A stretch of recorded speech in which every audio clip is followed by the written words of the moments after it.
Back in 2010, a few years before we launched Carrot, I had an idea and also had a problem. The big problem I had was we live in rural Oregon, a small town, about 25,000 people called Roseburg. We love the town, such an amazing town. But we couldn't find the people that we wanted to surround ourselves with. We couldn't find the group. We couldn't find the networking opportunities to find other people, especially young people who wanted to make things happen. So myself and a friend, we launched what we call the Young Entrepreneur Society. And the Young Entrepreneur Society has gone on to be the most active entrepreneur group in all of rural Oregon. So there's Portland, Bend, and Eugene, which is pretty much, those are the biggest three cities in Oregon, add in Salem. But our small town has one of the most active, vibrant entrepreneur communities in all of Oregon. So why did that happen? Well, it happened because we were crazy intentional with recognizing the need and the importance of community, the need and the importance of surrounding ourselves with other people who are doing amazing things that can help lift us up instead of siloing away in our own offices or into our own buildings. So the same year, we started the Loft Entrepreneur Co-work Space, which is 8,000 square feet downtown Roseburg, Oregon, where Carrot is actually based out of. And we have other amazing businesses here. So the reason I'm saying this is every single month we have what we call pub talks. And pub talks are where between about 40 to 70 people get together here in the loft, and we actually have an amazing discussion with the speaker. It just so happened to be that I do the first one every single year, and about 2 minutes into my talk this time, one of my team members came up, and also Seth Bueckley, a mentor of mine, said, we got to get this on audio. We got to record it. And so what you're listening to today is an audio recording of that pub talk I did in January 2018. It's kind of updating people on my journey, but also pointing out some of the important things I had to do as a human being, as an entrepreneur, to really live a charged life, to really live a life that was going to unleash me into the world so I could make the biggest impact I wanted, so I could make the most income that I could, and that I could also be the happiest in business, because I know so many people who are insanely rich but are insanely unhappy too. So with this talk, the audio quality isn't amazing. It's a little bit muffled in spots because where we put the microphone, but you should be able to hear everything. My voice is a little bit quieter than it normally is in these podcasts, so kind of tune in, maybe turn up your speakers. And also some of the stuff on here are some things you've probably never heard me talk about before. So hopefully you resonate with some of the message. Some of it won't be really directly connected with you a whole lot. When I talk about my energy audit worksheet, which I give out to the live crowd here, you can get that for free as well. That energy audit worksheet changed my life completely in 3 years by doing this 15 to 20 minute exercise every quarter. So go to oncarrot.com/energy, oncarrot.com/energy, and you can download that same energy audit that literally I do every quarter that absolutely changed my life from being overworked, not really crazy fired up about the individual work that I was doing, no real passion or no real clear purpose in how I was going to go out there and tackle the world with my business, into the opposite of that. Most of the work I do today is energy work. Most of the work I do today really amplifies the impact I want to make in the world, and you can do it with that worksheet. I walk people through it in this talk. So hopefully you enjoyed this talk.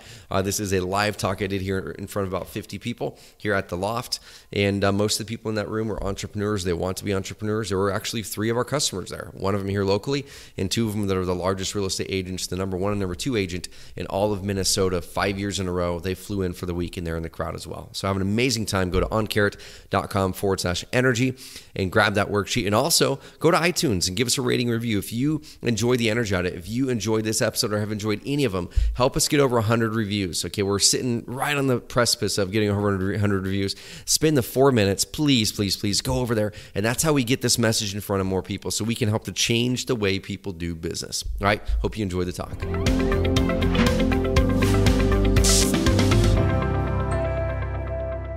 So reversing there, once I would kind of figure out my own method for identifying limiting beliefs, things that were holding me back, and how to actually blast through them, that's when things started to kind of pick up for me. That's when it got exciting, because from that point on, no longer was everything out there a wall. Everything was an opportunity. I'd see doors in the wall instead of this barrier in front of me. And after that, like I said, kind of going to the marketing journey, one thing that every single person in this room needs to get great at is being a great marketer. And I think a lot of us really discount the value of being a great marketer. I don't care if you sell toilets. I don't care if you're a personal trainer.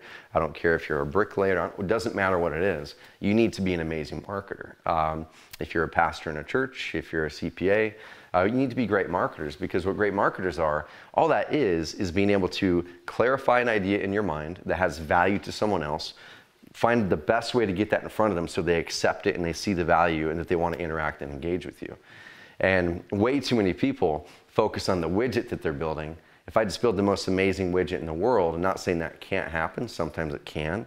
If I build the most amazing widget in the world, therefore everyone will come to this thing. But I can come and build a mediocre widget with better marketing and get it in front of more people and help more people. So I'm not saying you should build mediocre widgets, by the way, build the best widget. But then that kind of dove into my marketing journey and recognizing that marketing wasn't about me going out there and trying to extract something from someone. All that marketing is how do you provide the most value to that person, so much more value than they're ever going to give you, and how do you make sure that they recognize that value? So when I wasn't doing a good job selling my marketing services, I just stopped midway through that first year as an entrepreneur. I'm like, all right, I'm not going to try to sell this anymore because I'm already not selling it. I'm trying, but no one's buying it. So I'm just going to go find someone that I could, in a limiting belief, could never sell a marketing service to. I'm going to go to them, find ways that I know I can help them, and I'm going to say, here's things you should do. It's going to help your business. I will do them for you for free.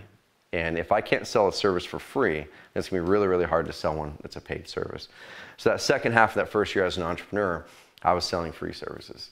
I was broke. I didn't have any income coming in other than some real estate, which if you guys own rental properties, I know the guys there in the back do own a bunch of properties, so that's kind of cool. Carrot customer right here in the front, 2 Carrot customers from Minnesota who flew in for basically 24 hours to hang out here, and we spun around town, which was pretty sweet. That was awesome. So I had some rental properties, but I was asset rich, cash poor, I didn't have any money. And so we was going out there selling free marketing services to people who had plenty of money to pay for my services. But the only reason I did that was to get my foot in the door, to provide value. And I started to learn this, and I'm like, man, so if I can be, there's this book called Go Giver. Everyone in this room needs to read the book, The Go Giver. It's an amazing book. And the Go Giver, the whole parable is basically, everyone's out there trying to grab and get their own. If you just go out there and provide so much value to someone else, it comes back to you in spades. And that's what the entire rest of my career has literally been. Is how do I go out there and provide so much value to this person, so much value to this person, so much value. That's why this group is here. I don't make money doing this.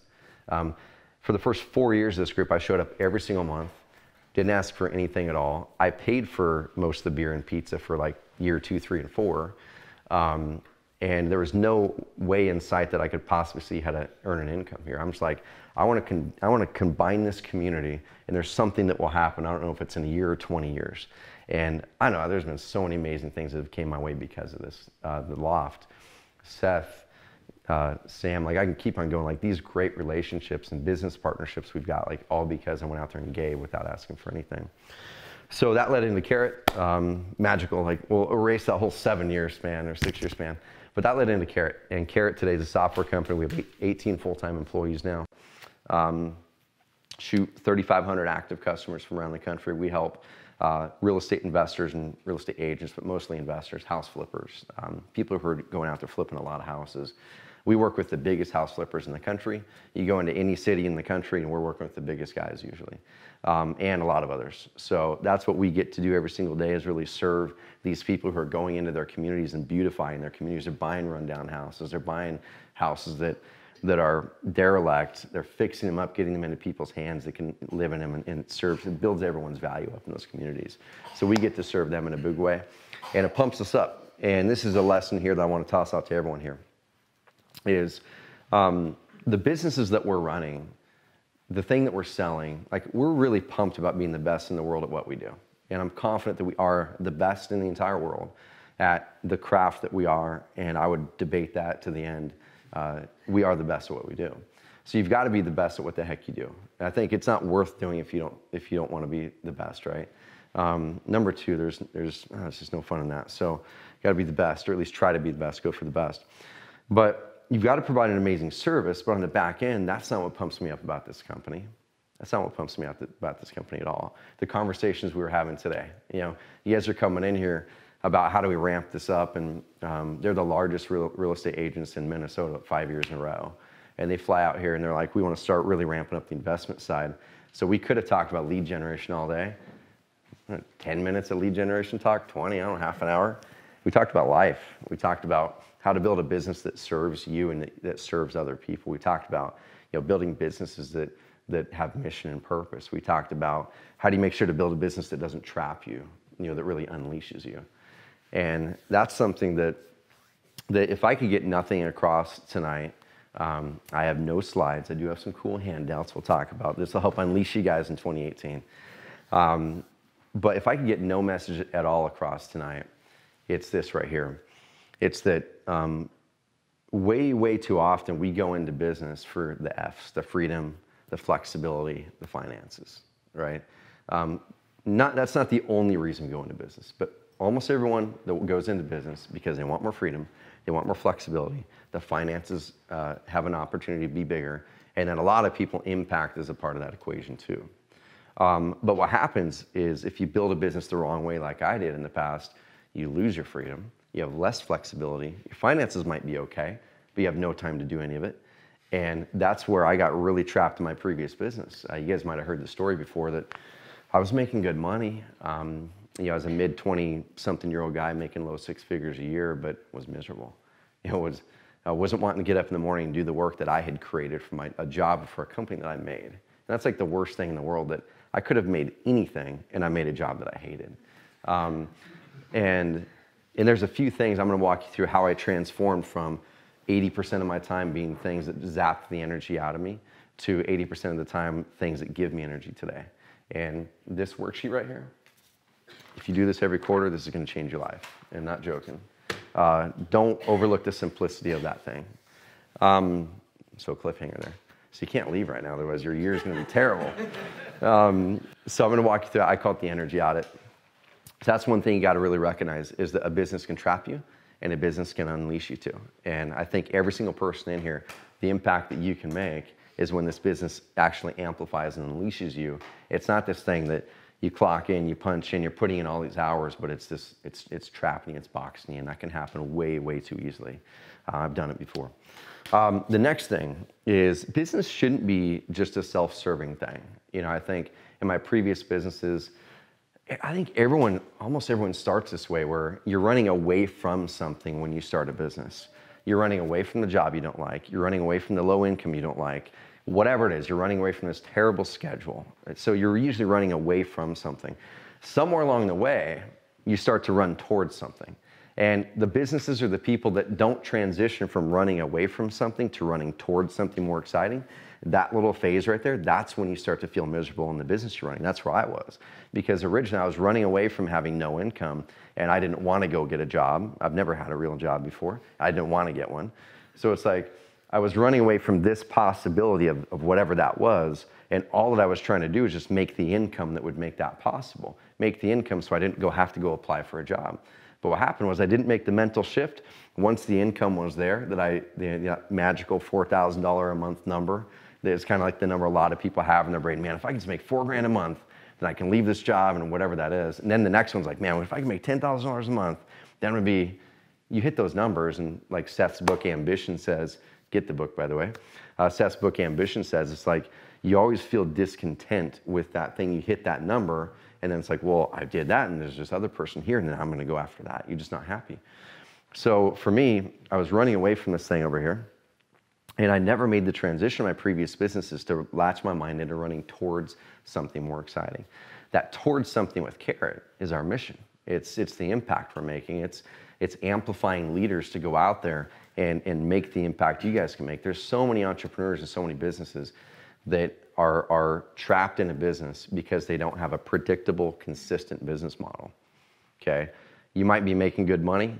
You might be even making $500,000 a year, but you're hustling, you're stressed out, you don't know, you can't predict what your income is going to be in 3 months. So what happens is you mentally get locked into this thing where you've always got to be doing the hustle. You're always discontent. You can never feel like you've actually achieved because you don't have a consistent, predictable business model. It's got to be something that you can predict out 2-3 months out. Here's about what our income is going to be. And you've got the systems to do so. You're good, man. So that's one thing right there that I really want people to latch into, that there's certain things in a business to go, before you go into the business, look at the darn business model. If it's something that you've got to be selling and hustling that kind of stuff all the time in order for it to be predictable, consistent, then you got to say, am I wanting to do that, or do I need to hire someone to do that? And with Carrot, that was one of the core things with this business. We're like, I'm not going to do consulting anymore. I'm not going to be like selling one-off products anymore, at least as our core product. Every single thing that a customer comes in to purchase with us, they pay over and over and over again, because we're providing more and more value. We're providing a service that makes sense for them to have an amazing ROI and amazing value that they're paying monthly or yearly or quarterly for. But I'm going to talk about that transition where I shifted from running away from something to running towards something. And like, it's in that transition that my income personally probably went up 10x in a course of 3 or 4 years. Shoot, more than 10x. So my income, it went up 10x plus in 3 or 4 year span, because I stopped running away from something. I started running towards something more exciting.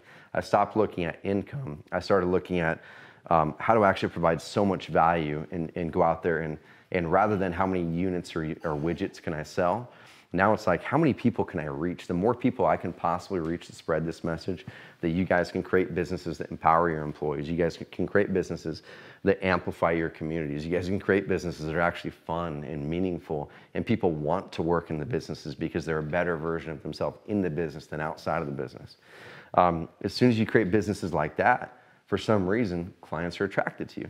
People email you and you want to fly halfway across the country to hang out with you for 8 hours, because there's something behind just the widget, right? There's something behind just the thing that you're selling. There's the mission behind it too. And there's a few things I'll walk you through to help you kind of march towards that. It's not an immediate thing. No one's going to write down on a piece of paper, magically have this epiphany tonight that, oh my gosh, this is that thing. It's a process where you have to it's like an onion. You have to peel back these layers and all this crust and all this stuff that's getting in your way of seeing what your purpose and mission is. I know for me, during that phase when I was making the transition from running away from something to running towards something, I'm sitting there banging my head against the wall, figuratively. It's like, why can I not find my purpose, right? Who in here wants to find their purpose and hasn't found it yet? And just be honest about it. It's awesome. Everyone knows their purpose. That's amazing. That's awesome. I love it. Yeah. And some people definitely do, right? And if everyone does, if everyone's fully convicted on their purpose at this stage of their life, that is flat out amazing. And I'm so humbled to be in this group of people. If you are looking for your purpose still, and I feel personally that purpose does shift and change with the phase of life you're in. But during that phase, I would come up with something that I thought was my purpose. Something that looked good on a wall, something that seemed exciting. But in my gut, you can tell when it's it. It's when every single thing you do is automatically leading toward that thing, whether you're thinking about it or not. It's your business activities, it's at church, it's at home, it's the things that you're doing with your friends. They all lead towards that same thing. And with me, it keeps on coming back to amplifying leaders. I just love it, working with Corey and Hugh, amazing friends and pastors at church. Is there any possible way I can do something to pour into them in any way so they can amplify our church body better? Is there anything I can do for Sam or anyone else to help amplify their customer base or their clients better? That really fires me up. So I want to run through this. I'm kind of random right now. I know I don't really have a structure.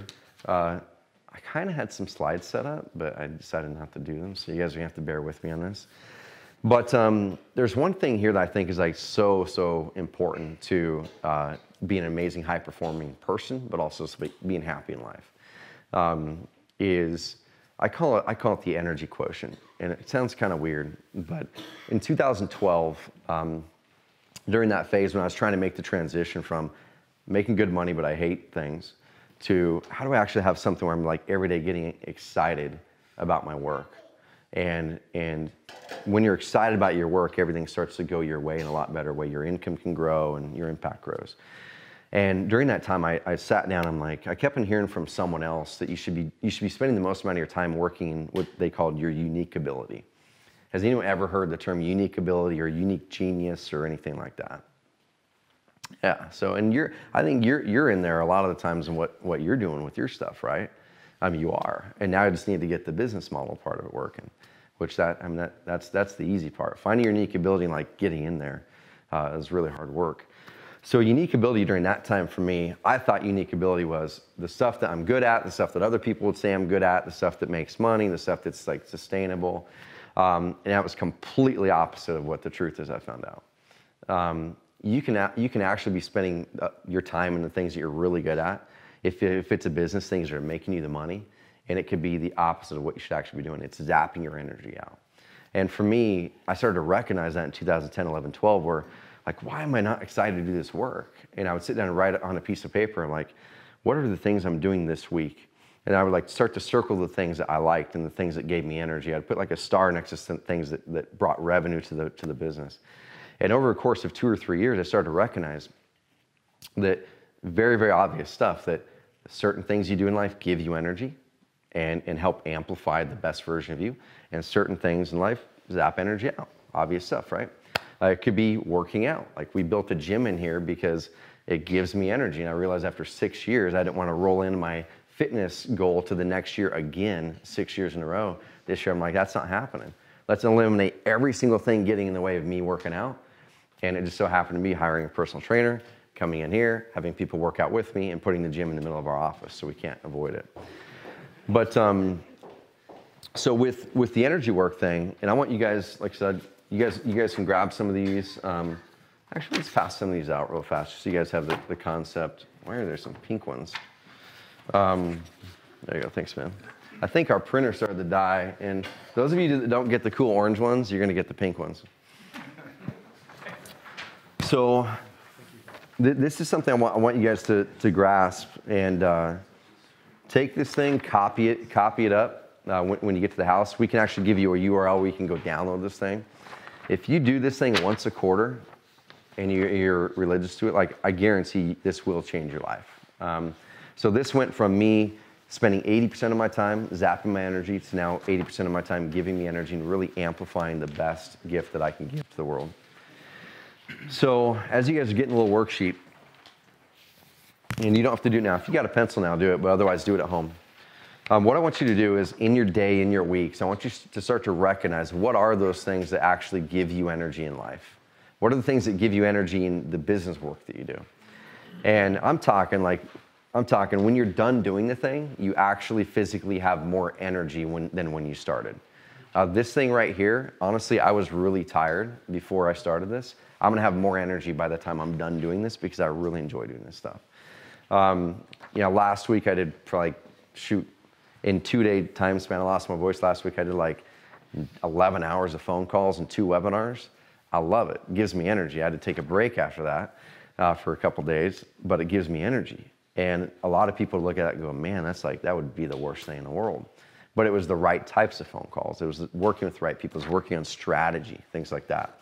So I'll kind of give you a real world example of how this changed my life over a course of 3 or 4 years and how it can change your guys' too. And if you do this will help you have a better year this year. You won't feel it as much this year. You will next year for sure. So for me in 2012, I'd wake up and I had a 2-year-old daughter at the time. We were getting ready to have a boy. And my wife would go to work and the kids would go off to babysitter and I'd get out of bed at 9:30 or 10. Worst dad in the world. Okay? And then I would go eat some breakfast. I'd probably still be in my pajamas because it's the cool work at home like lifestyle, right? Work in your pajamas at your kitchen table. That's what you're supposed to do, right? Because that sounds cool. Not cool at all. So you go do that. And then I would go up and write some emails, like email copy, marketing copy for our products. We'd work with some customers. I'd come up with some marketing ideas. I'd go and execute some marketing ideas and some marketing systems. We'd do some promotions, things like that. So all stuff that is really interesting stuff. But at the end of the day, I love thinking of the idea of the marketing concept. And Sean can attest this, Seth can attest this. Like, I will just lay out a marketing plan that's going to crush it. I need to walk out and someone else do it, execute it. What I was doing in 2010, 11, 12, I was executing marketing stuff and executing running the business 90% of my time. And I thought that I loved that stuff, and I hate it. I absolutely hate it. It drags me down. I'm not good at follow through. Sean can attest, I'm really, really bad at follow through. I'll start 14 things and have 14 things halfway done. I've got 3 halfway finished books on my nightstand. I'm trying to get better at that stuff. And the more that I surround myself with people that are awesome people, is the more that I can then focus in and pair things and have less but better. That's what I'm working on now, is less but better. So I'd be doing all these things. Then I met a friend of mine, Greg Clement. And Greg Clement, really successful entrepreneur, man of faith, amazing person. Seemed like he had this balance. Like you see those people and you're like, man, that person, like they've got it. They've got the balance. They've got whatever it is. Whatever it is I see on the outside, I want that. It seems like they're working the hours that I want to work. It seems like they're doing the interesting type of stuff that I want to do. It seems like their job, like their actual day, is kind of like what I would want to do. They kind of like weave in and weave out, and they've got people working around them who are great. I'm like, that's it. And he was 30, he's 5, 6 years older than me. And so whatever it was, I'm like, I have no clue how I can ever get there. He's got a team of 20 people. How am I ever, do I have to build a team of 20 people to get to there? Then you just see this massive wall and this whole journey, like, I'm like, there's no way I'm gonna get there. And it's kind of like the whole saying goes, right? You gotta, to eat an elephant, you take it one bite at a time. So I sit there and I go, okay. So if that's the ideal of what I thought looks amazing, he goes in there and he does strategy. And then his team executes. I'm like, I love strategy. It fires me up. I love mapping out someone's marketing strategy or a business strategy or a business launch strategy. But then I really hate executing the thing. So I'm going, okay, how can I just do strategy and not execution? I have no clue, because I'm doing 90% execution, 10% strategy right now. Another thing I love to do, which I wasn't doing, my business partner was doing this in the business. Like, I love coaching and teaching people about topics I love, right? About topics I'm really passionate about. But I wasn't doing any of it. I'm like, man, in this business, how am I going to do that? Because this guy's the face of the business, not me. I'm the guy behind the scenes running the thing and kind of the Wizard of Oz guy behind the scenes. He's the guy running it. He's the face. I just can't do that in this business. So I wrote that down. Like, I love coaching and teaching things I'm passionate about. Working out gives me energy. This gives me energy. And I started going through my week, and I started circling, adding all these things that drain my energy. Executing marketing, writing emails. Like, you can just keep on going down on the list. Anything financial or accounting related, other than strategy around it. Like, I love the strategy side of it. So I created that list, and I didn't have this document then. I actually created this last year to kind of codify what it is I've been doing for the last 6 years. It's been working for me. And every single quarter, I'd sit down with that piece of paper, I'd draw a line down the middle of it, and I go, okay, let me write down every single thing that I'm currently doing in my life, not just business, that drains my energy. Everything. Just sit there and think, 10 minutes, 15 minutes. And it could be certain tasks. It could be this. It doesn't matter if you think that they're critical to your business or critical to your life. If they drain your energy, write them down. It doesn't mean you're trying to eliminate them. I'm just saying write them down. On the other side of things, write everything that gives you energy in life. As you recognize it, it's like, man, I love doing that kind of stuff. I have no clue how to make money doing that, or how I could transition from this to that if that was my full-time job. It doesn't matter, write it down. If you dive in and you do this type of work, you're like, man, I love that, write that down. And every single quarter I do this. My drains energy side is way longer all the time than my gives energy side. There's probably not too many things that are the thing that give you the most energy. It's probably less than 10 or 15. But drains energy, the world throws so much stuff at us. So many things at us, especially with social media and the ease of connecting with people all the time through your cell phones and events like this. And like, the world throws so many things at us that look amazing and shiny and bright, that especially when you start to get some traction and success in whatever it is that you're doing, everything looks awesome. Everything looks awesome. Like, I think I can do that. I could do that. I'll do a little bit of that. Let me do that too. And all of a sudden you've built up this massive just commitment of stuff. And while you're being more successful, you see more opportunity. That's a blessing. On the other side of it is you oftentimes don't catch up your mental mindset on how to actually pick the right opportunities. Everything looks like a great one. So then you start to build this massive subset of drain energy things, so we take on more and more commitments instead of focusing deep on one thing. And then what we do here next is you've got your big old list, and this is where the magic comes in. I'm telling you guys, like, this can change your life if you execute it. You've got your whole list there on the side. Circle the 1, 2, 3 things that are the things that you're like, man, I really want to get rid of that. That's just killing me right now. Even if you don't think you can get rid of it for whatever reason. Circle them, and then write down how many hours per week you're currently spending doing each one of those things. So this one over here could be anything around bookkeeping, 5 hours per week or whatever it is. And this over here and this over here. Add it up. So let's say it adds up to 11 hours in a week you're spending on those 3 things that are absolutely draining your energy. Okay? Down at the bottom now you write your energy quotient. So on a given week, what percentage of your time is in gives energy versus drains energy? For me, it was 20% of my time was giving me energy, 80% was draining it in 2012. No wonder I'm unhappy. No wonder I wasn't wanting to get up in the morning and do the work that I had created for myself, because it absolutely zapped me. I was hating every bit of it. So I'm going, okay, if every single quarter I can just nudge that ratio a little bit more and more towards the gives energy by taking 1, 2, 3 of those things, adding them up. Okay, that's 11 hours in a week that those 3 things or 2 things are costing me. I'm gonna go over here and circle 1 over here. I'm gonna go, okay, I'm gonna eliminate those somehow. I'm either gonna decide to not do them at all anymore, or I'm gonna get someone there to do it, or I'm gonna create a process to get rid of it. Like eliminate it, get someone to do it, or create a process. And then you go, I'm just gonna do that thing now. I'm gonna take that 11 hours and do more of that. And that right there is how I started to go from, 20/80 to 25/75 to all the way up to 80/20 now. And also how I made the mindset leap and how I really built a business around something that I love, how I built a role that I really, really love to do now. And we coach our team on this as well. And I was going, man, so if I can just shift it to 80/20, then I can actually provide my gift to the world a lot better. I'm not getting dragged down every day. I'm out there being amplified in what makes me the best me, and I can help make you the best you. I can't do that if I'm hating my work. I can't do that if I'm dragged down every day.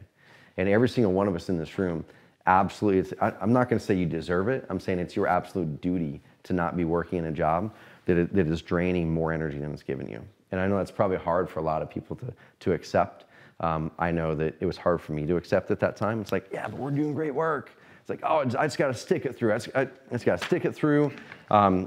This is just a phase. It'll get better. It won't get better unless you change it. It won't get better unless you change it. It'll probably actually get worse if you're not actively changing it, because your boss or whoever it is going to go, well, they must like their work. They're not doing anything about it. They're not changing it. I'm just going to put more in there. I'm going to put more of that stuff that they hate in there, that they aren't saying that they don't like, or that they're not making actions to change, right? So it actually gets worse. And there's some tough decisions that some people have to make in this room. Some of your bosses or spouses might hate me for saying these things, but life is way too short to not make these decisions now. One of the things in 2012 that kind of sparked my change was my brother's best friend, at the time was 34, had 3 kids in good health, died in his backyard, had a brain aneurysm. He was there 1 second. They were talking about retirement in 30 years and what life was going to be like, and he didn't make it to dinner that night. So for me, I started to look at that and go, man, I'm sticking through this, and I'm hoping things will change. And Nick over here now has no extra time to change anything. His kids don't have a father anymore. And I'm sitting here doing things that aren't serving me or anyone in my life. And it's a complete waste of my time, complete waste of everyone's time, and I'm completely wasting Nick's time that he no longer has anymore too. And so in that moment, I changed. I'm no longer okay to do the work that I'm doing that I'm not liking. It's flat out no longer okay. The cool thing is every single person in this room has the ability to change it. Even if you don't think you do in your current job, I bet if you came at it from a different angle and added a lot of value to that business or that job, or found some way to add value that maybe you guys aren't, your boss might actually find a better way to put you in a position if you hustle and hit it hard enough and add enough value that it might get you more and more into a spot that you like. Not a guarantee. You might have to leave that job, right? You just might have to. They're tough decisions. They're not easy. If you make the right move and you actually march toward energy work and you march toward giving and providing value, you're not going to regret it in 5 years. And that's one thing that I am really, really big about. I was talking with Dick Baltus a little bit ago for the Verve magazine, and really cool story. Dick actually used to own this building. Everything that you see cool renovation-wise, they did. So kudos to Dick Baltus and BBG for all the amazing work that enables us to have this great space. But we were talking, he said, man, so he said, so what what is it that is kind of one of those keys that helped you do what you're doing in business? And I said, man, I think one of the keys is I think about risk in a completely different way. I think about risk the opposite than most people do. Most people look at risk as what will happen if I do X? What will happen if I leave that job? What will happen if I start this business? What will happen if I go skydiving or whatever it is, right? The way that I've always looked at risk is what will happen if I don't do that? And you're 100% guaranteed a result if you choose not to take a chance. You're 100% guaranteed the result that you can no longer have the chance of because you didn't take that chance. If you do take the chance, usually the worst case scenario is a lot better than we make it out to be in our brains. As a quick example with my transition and my story, in 2012, I was making, like I said, over $100,000 a year, and that's not the most important thing in the world because I was miserable. So I was making good money. From the outside in, I think everyone thought I was like just had it made. Business-wise, I was very ungrateful. I wasn't really a very faithful person. I'm talking like faith for God. I wasn't going to church in that time. So at that time, I just was not happy in life in general. And so as I was really starting to look at things, I'm like, man, so this all is very safe and comfortable here with the normal comforts that we all think that we want in life, right? We have money to pay the mortgage. We have food to put on the table, a little bit of extra money to put away. We're going on trips, things like that. Got the car, got the house. And I was going, would it be worth it for me to walk away from every single thing that provides that comfort for a chance of having more happiness, for a chance of maybe I can make a bigger impact and actually help people a lot more, for a chance of going like, can I see the best version of what I can actually do as a person? I absolutely knew I could not do that in what I was doing with my previous business. So in that time, I wrote down everything. Like, what are all the things I'm currently working on? I had investments in 4 businesses. I had my full-time work in one of my companies.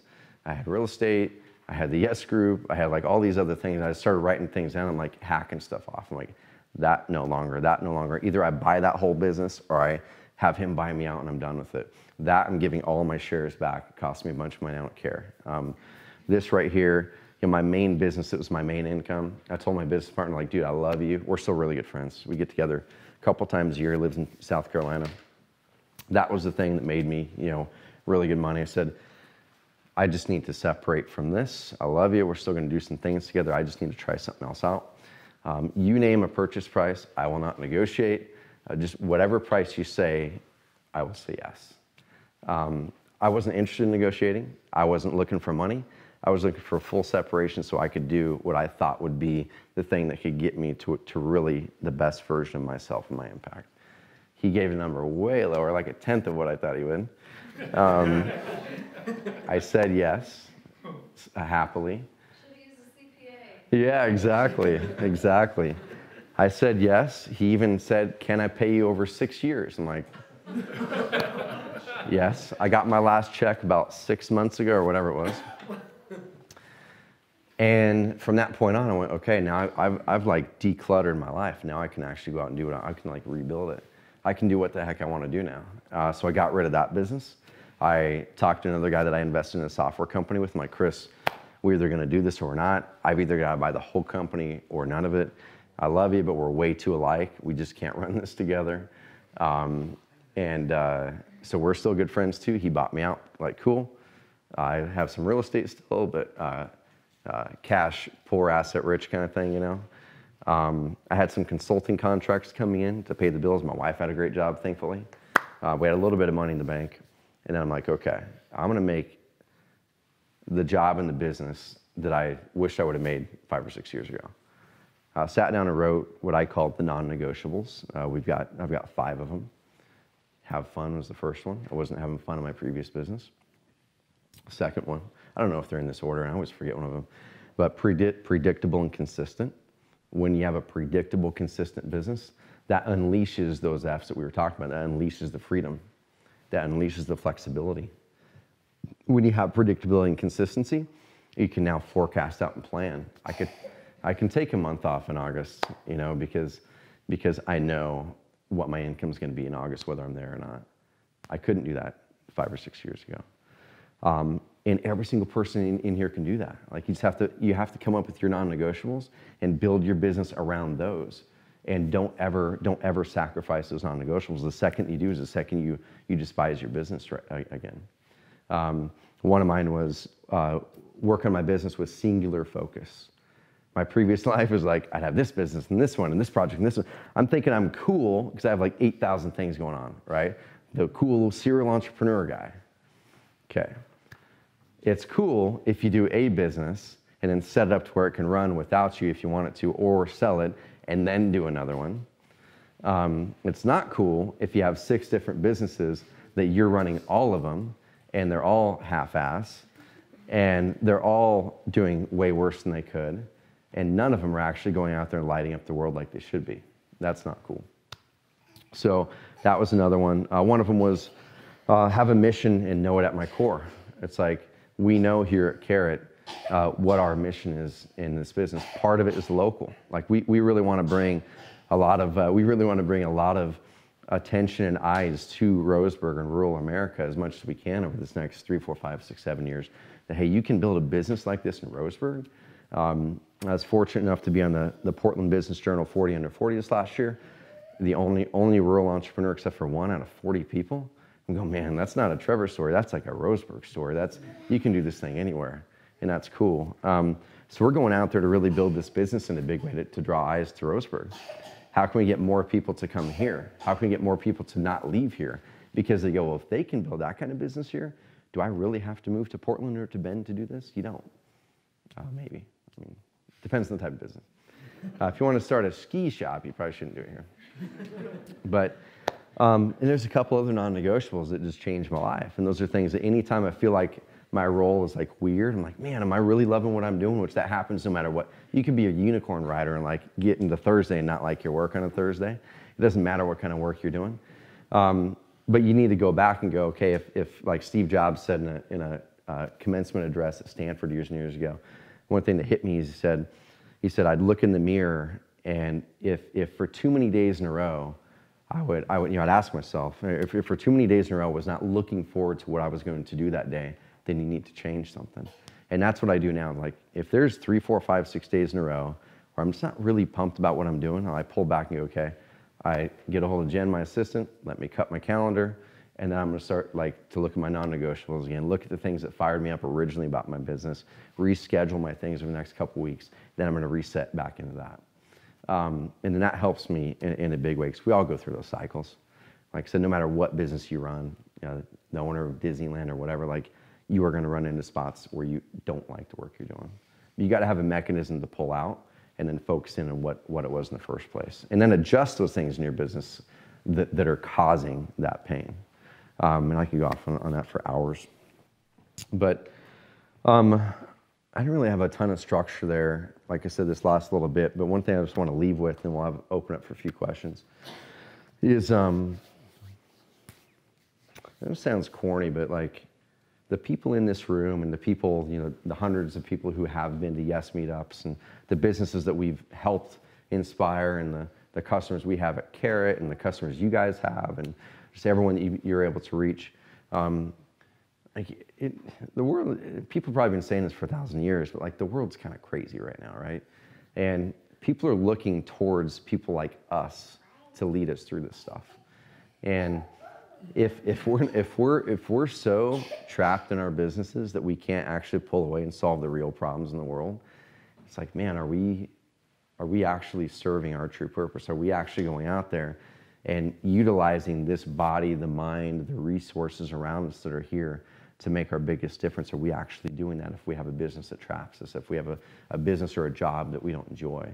And I'd argue for every single person here that you're never going to regret in 10, 20, 30, 40, 50 years, whatever that time span is, you're never going to regret taking a chance on yourself to fully unleash what your best version of you is. It's hard. I was talking with a guy, an Uber driver in Boise about a month ago. This guy, he was talking about his work. His work seemed insanely exciting to me. Like, yeah, he's an archaeologist. He's out there like digging up awesome stuff, and he's talking about all this cool stuff. And then he's like, what are you guys doing? And like, yeah, we're here for this thing. And he's like, oh, that's really, really cool. I've been trying to start an online business. I'm like, why are you trying to start? Like, you have like the most interesting work in the world. It's so cool what you're doing. And he's like, man, I hate my work. Hate it. I've hated it for 10 years. It's a paycheck. I feel like I'm wasting my time. I've got kids at home. I feel like I go to work. I punch the clock. I do the work. I come home. I'm too tired for my kids. Then I have this business idea on the side. I'm too tired for it. I don't really know how to do it. Like, where do I find people to network with? Like, what do I need to do next? I'm like, dude, and he just goes like, I'm just really not sure what I need to do. I'm like, well, do you need to do something? Like, you need to do it now because your kids are young. You're an example for them. And what is that example that we want to put out to our kids, our friends, our family, people in this room? That we don't give ourselves enough credit to go out there and do our best. That we're too scared to go find the best version of ourselves.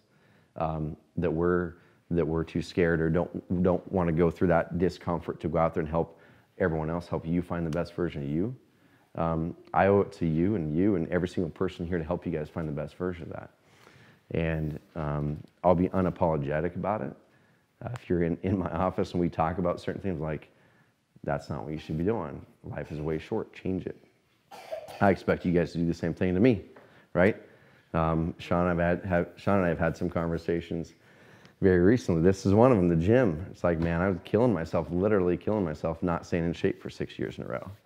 And so we were sitting there, it's like, am I actually going to be serving my family, my friends, the world well if I'm not healthy, if I'm not staying in shape today? The answer was no. So we're like, this isn't a goal. This is a mindset. I'll finish with this. I stopped making goals around the things that are hard for me to do. Like, I think goals are a normal thing, right? Make a goal. Here's where you want to be, you make a goal. Goals are amazing. For me, what a goal is something that I hope to do that's specific, right? I want to get to this thing. I hope to do this thing by this time. What was wrong with me with goals like that, with things that over and over again I would actually not achieve, like fitness every year. I'm gonna be best fitness of my life this year. I'm gonna finally get in shape this year. Every single year I wouldn't do that. Or I'm gonna finally spend more time with family, or I'm gonna finally spend more time with X, or whatever it is. And I'd roll it into the next year. November would come around. There's another year I didn't do that. January, I'd roll it in. I'd make a goal around it. This October, I was just looking at this year. I'm like, you know what? I'm not making a goal anymore. It's 100% happening. So there's no reason about making a goal because it's just happening. And what are the things that are getting in my way of doing that? If I can eliminate those things, if I can eliminate those 1, 2, 3 things that are stopping me from doing that, what would guarantee my success in doing that? So no longer did I say my goal is to do this or work out 3 times a week. I'm like, the 3 times a week is a given if I eliminate these barriers. So the barriers were proximity. Even though there's a gym across the street that I've been a member of, I wouldn't go. Okay, so obviously it has to be in front of me where I walk by it every day. Okay, number 2, I always make excuses on, like, I don't know what to do to work out. Like, I'd go in there and do the same thing. I'm always doing arm curls and like whatever it is. So I'm like, oh, I don't really have a workout plan, and every time I do it, it's just hard, and then I end up just doing the same things, and I end up not liking my workouts, and I don't go. So I'm like, okay, personal trainer, that's an easy one. And then it's like accountability. Well, yeah, it's easy for me just not to show up. And okay, ask Sean, hey, do you guys want to get in shape too? Ask Levi, you want to get in shape too? Cool, we're all here. So in October, we started building the gym. Personal trainer comes in 3 times a week, and we work out. And our mission is not to get in shape, it's for fellowship. It's to come and get to know each other better, have fellowship those 3 times a week. And oh, by the way, we happen to be getting in good shape at the same time. So that is how, like, literally within a day, I completely blasted through this issue I had for 6 years. 6 years solved in a day.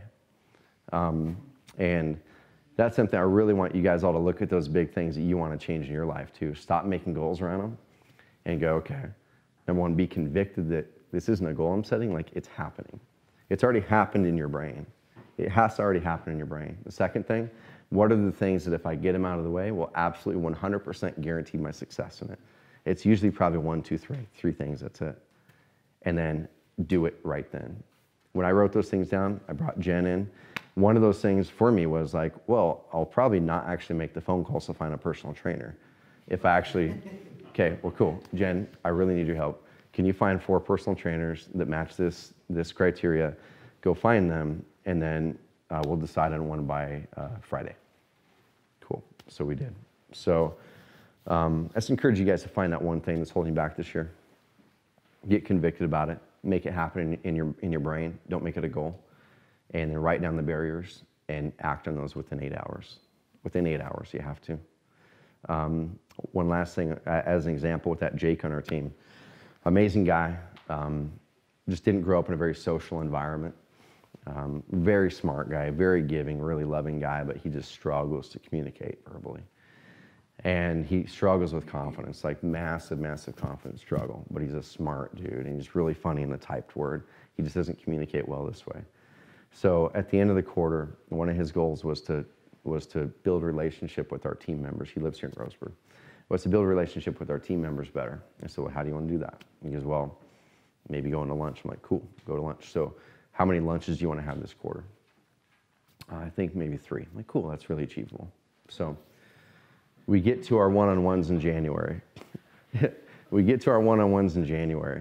through those quarterly goals. All right, Jake, let's go through these. How'd you do in that one? I didn't do it. How'd you do in that one? How many lunches did you have? None. Okay. So 2 quarters in a row, he had that goal to reach out to team members and ask them to lunch. Something that a lot of us would think is really simple. For him, he struggles at it. And so we sat there, and I'm like, so what should we do, man, for the first quarter? And he goes, well, I'd like to carry that one forward. I'm like, okay, let's carry it forward. But let's make sure it happens this time. And those goals, we call them SMART goals, are tied to your bonus at Carrot. So I said, okay, we're gonna shift it up, because I know if you go into the same pattern and say that that's your goal, you've just got to go do 3 lunches. You're probably going to do no lunches again. So let's make this your goal. I'm going to write down, this isn't your goal. Your goal is within 2 hours, ask a person to lunch. Within 2 hours of now. Like, that's what your bonus is tied at. Asking a person within 2 hours to lunch. And I said, I don't care if it's me or Sean or whatever. And about 15 minutes later, I get a little message. Would you like to go to lunch next week? So we did. We went to sushi. We had a great time. And he immediately, when he got back, he asked someone else out to lunch, which is pretty cool. So that's kind of the magic in not setting goals and finding the things that eliminate those barriers that are in your way. For him, the barrier was getting back into his normal life. And then, oh my gosh, I'm just not going to ask someone. I'm like, you got to ask someone in 2 hours. Otherwise, it's going to cost you like $1,000, basically. So he did. It was pretty cool. So I'm going to quit rambling. But I appreciate you guys listening to my ramble. And we'll open it up for some Q&A. I don't know if you have any questions or if anyone even has any questions about it. But toss questions at me. It could be about this. It could be about anything at all. You seem to be a fairly self-motivated person. However, all of us at one point or another lose it for some reason. Just go off someplace else. But something else has to keep you going. Who or what else gets you going when you're not being self-motivated? Yeah, so here's an example, and this sounds weird, right? But so I truly feel that when you can show up in the world and for me, like, it be a beacon of positivity and possibilities, like something I love. It doesn't roll off the tongue very well, but I love the fact that every single one of us, if we did nothing else, we could walk out of the store and make someone else's life that much more better in an instant, right? So for me, it's literally as simple as that. It's that if I don't show up today, and if I show up in a negative way, if I show up with bad energy, which I do that at work sometimes, maybe 1 out of 20 days or something like that, but it's like, if I just don't show up and be that beacon, who's going to do it? And this is probably a pretty far stretch, but there's like, so we work with thousands of companies, and we get so many notes every single day from companies that we work with to say that you are the experience I had with you is better than any company I've ever experienced. Or one person in there, which made me smile, because this is one thing I said when we started the company. I'm like, man, someday people are going to compare us to Disney. that, you know, that we have that type of experience, but in software. And this guy sent in an email, and he said, you know, in different words, people go to Disney to learn something, like they should be going to you guys to learn customer support and experience. I'm like, that is awesome. So the reason I'm saying this is every interaction, everything that we actually have a chance to do, people receive it, and then depending on how you deliver it, they can amplify that, or they can just absorb it and it goes nowhere. And for me, that's what fires me up. Like, I just know that I can wallow in my own sorrow. I can feel bad about myself. I can be negative, which is going to rub off on everyone around me. Or I can be the opposite, which is also going to rub off on everyone around me. And let's go back to the school shooting here. Once again, this is a far stretch, but possibly, maybe not. What if someone had the same mindset that that person was in class with, that he saw that day, that he met earlier the day before, that someone did something different in his day because they show up in life differently, that could possibly have changed the course of what he decided to do. And that, honestly, like, that's it. It's as simple as that, man. It's not the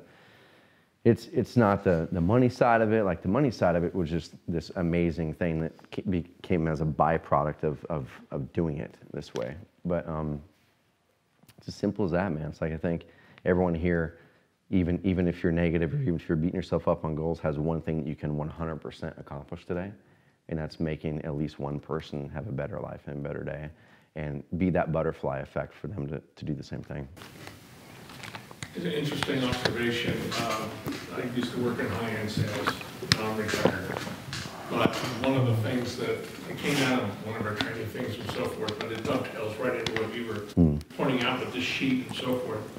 If you can get there in a conversation with a potential client and sort of, you know, you don't have to say it exactly this way, but pretty close to it. If you can get to the point where you can ask that client a question, basically says, what is critical for you to be successful within the next year? And it could be anything, personal life, you name it. And you wouldn't believe, you know, the waterfall that comes out.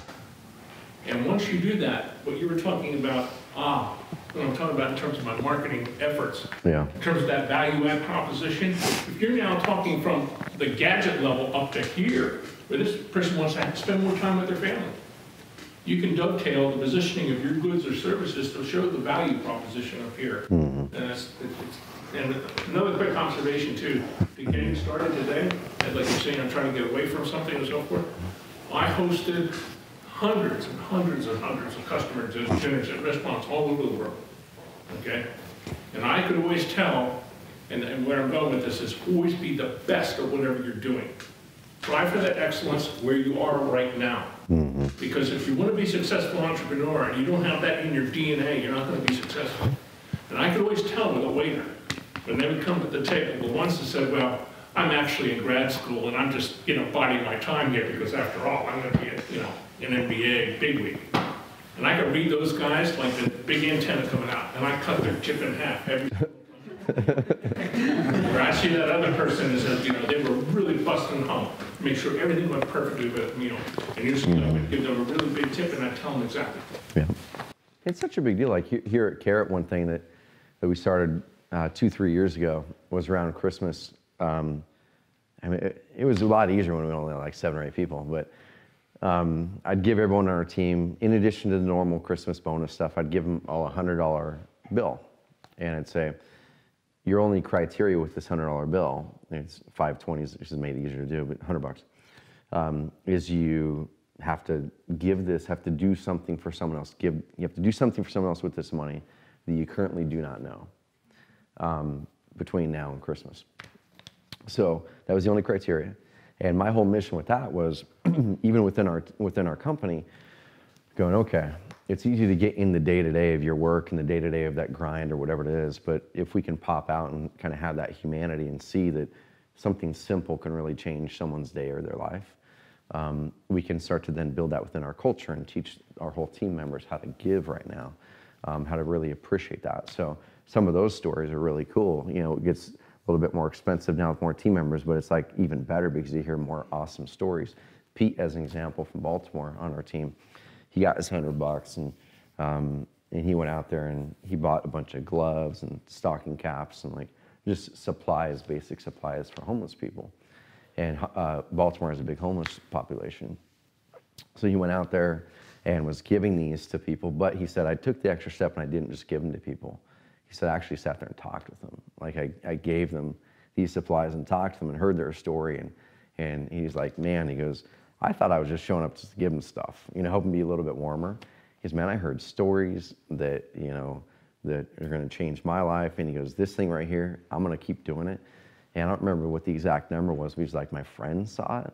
He's like, they're involved now. They're like pitching in money for it. And he goes, we might like start an actual thing. Like a whole thing where they're raising money and they're doing this thing to go out there and connect with the homeless community. It was something, he had no tie to the homeless community, anything. Didn't do any volunteering, doing nothing. We give him $100 and a challenge to get to use this money to brighten someone's day. And he goes out there and does it. And it's like, man, that's something there. I know with me and my kids, kind of something similar. Like I was putting pressure on myself. I think we all do that. A lot of us, maybe not all, I do, but we put pressure on ourselves. Like, oh my gosh, I've got to do something so amazing with this donation or so amazing with this. You're trying to think of the perfect thing, right? But in actuality, it's like you just need to do something. And so it was Christmas Eve. I still hadn't taken $100 and did anything, so I was trying to think of this amazing thing. For a selfish reason, honestly. Probably looking back now, because I wanted to be able to tell a cool story to our team, right? Here's a cool thing I did. And we were driving in Klamath Falls down the street.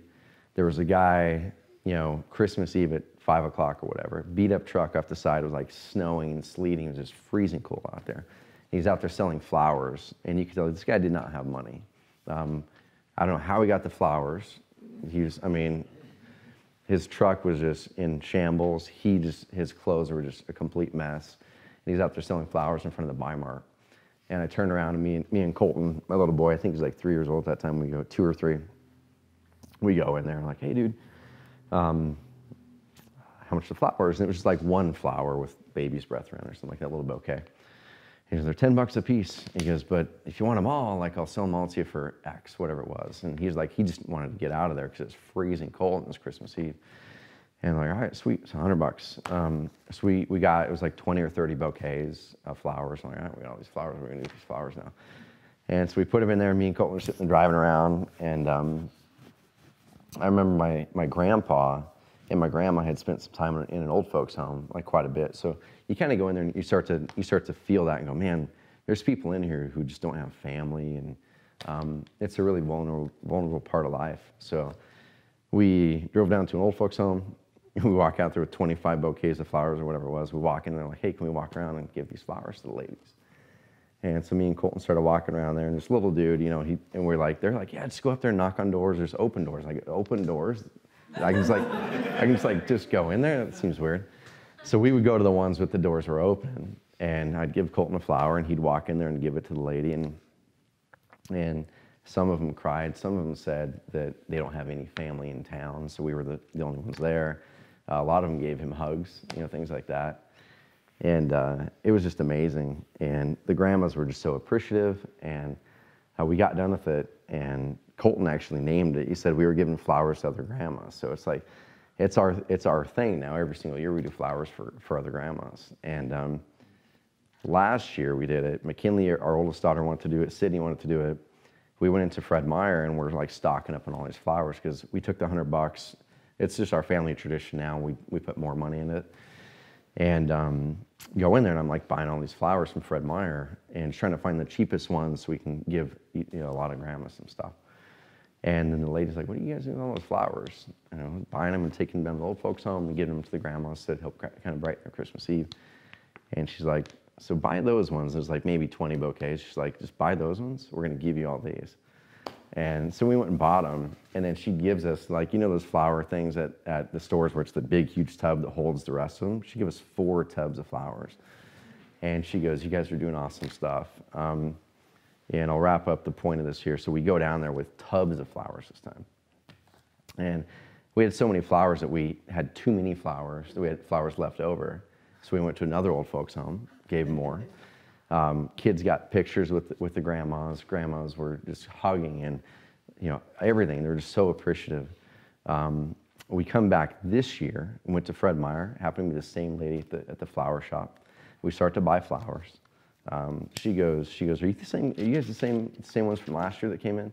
I'm like, yeah, we are. She goes, oh, and then she goes, well, we don't have those flowers that you guys bought last year that we gave to you, because it was the ones that were they were still looking really good, but it was the ones that were going away. You know, they discounted them down. They still looked really good. And she's like, we actually took them over to the old folks and we donated a lot this week. So that was pretty cool. But it's like those little acts can start to amplify people. You know, it's pretty cool. Like I get choked up over this stuff. It's like, man, it's fun. Well, that's a good note to end on, right? Thanks, Trevor. Yeah, thanks, buddy.